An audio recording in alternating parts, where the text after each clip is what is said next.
Hi friends, welcome to காயு அக்ஷூஸ் channel. இன்றைக்கி நம்ம என்ன செய்ய போகிறோன்னா சிக்கன் பிரெட் பீட்சா எப்படி செய்யுதுன்னு பார்க்கலாம் வாங்க.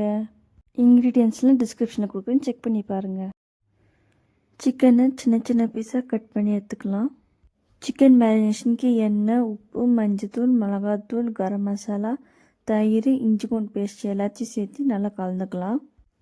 அடுத்து நம்ம வெட்டி வச்சுருக்க சிக்கன் சேர்த்து நல்லா மிக்ஸ் பண்ணி எடுத்துக்கலாம்.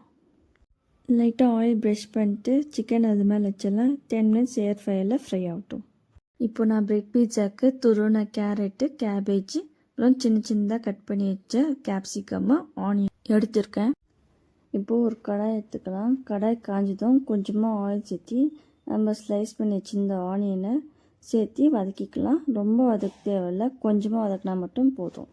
அடுத்து நம்மளோட வெஜிடபிள்ஸை சேர்த்திக்கலாம். கேரட்டு, கேப்சிகமும், கேபேஜ் எல்லாத்தையும் சேர்த்து வதக்கிக்கோங்க.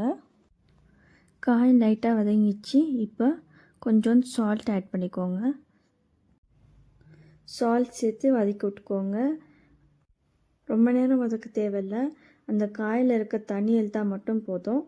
பாருங்கள், தண்ணி இழுத்துக்குச்சு. கடைசியாக பெப்பர் சேர்த்திக்கோங்க. நான் பெப்பர் போட மறந்துட்டேன், உங்களுக்கு தேவைப்பட்டால் போட்டுக்கலாம்.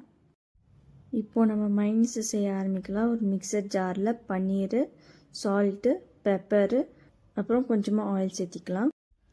அடுத்து நான் 10 நிமிஷம் சுடு தண்ணியில் ஊற வச்சு இந்த முந்திரி சேர்த்துக்கிறேன். அப்போ தான் முந்திரி சாஃப்டாக இருக்கும், நல்லா மையம். முந்திரின்னு கெட்டி தயிர் கூட சேர்த்திக்கலாம்.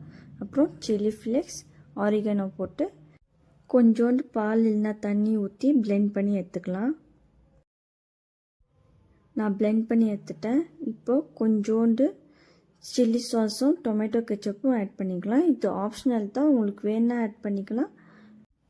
இது ரெண்டுத்தையும் நல்லா மிக்ஸ் பண்ணி வச்சுக்கலாம். இப்போது நம்ம ரெடி பண்ணியிருக்க மைனீஸை ப்ரெட் மேலே ஸ்ப்ரெட் பண்ணி எடுத்துக்கலாம். அடுத்து நம்ம ரெடி பண்ணி வச்சுருக்க வெஜிடபிள்ஸை ப்ரெட் மேலே வச்சிடலாம். நம்ம ஃப்ரை பண்ணி வச்சுருக்க சிக்கனையும் சேர்த்திடலாம். கடைசியாக சீஸ் சேர்த்து சில்லி ஃப்ளேக்ஸும் ஆரிகனோ போட்டு எடுத்துகிட்டு ஏர் ஃப்ரையில் ஒரு 10 மினிட்ஸ் வச்சுட்டா நம்மளோட சிக்கன் பிரெட் பீட்சா ரெடி. பாருங்கள், சிக்கன் பிரெட் பீட்சா ரெடி ஆயிடுச்சு. நீங்களும் ட்ரை பண்ணிட்டு எப்படி இருக்குன்னு சொல்லுங்கள்.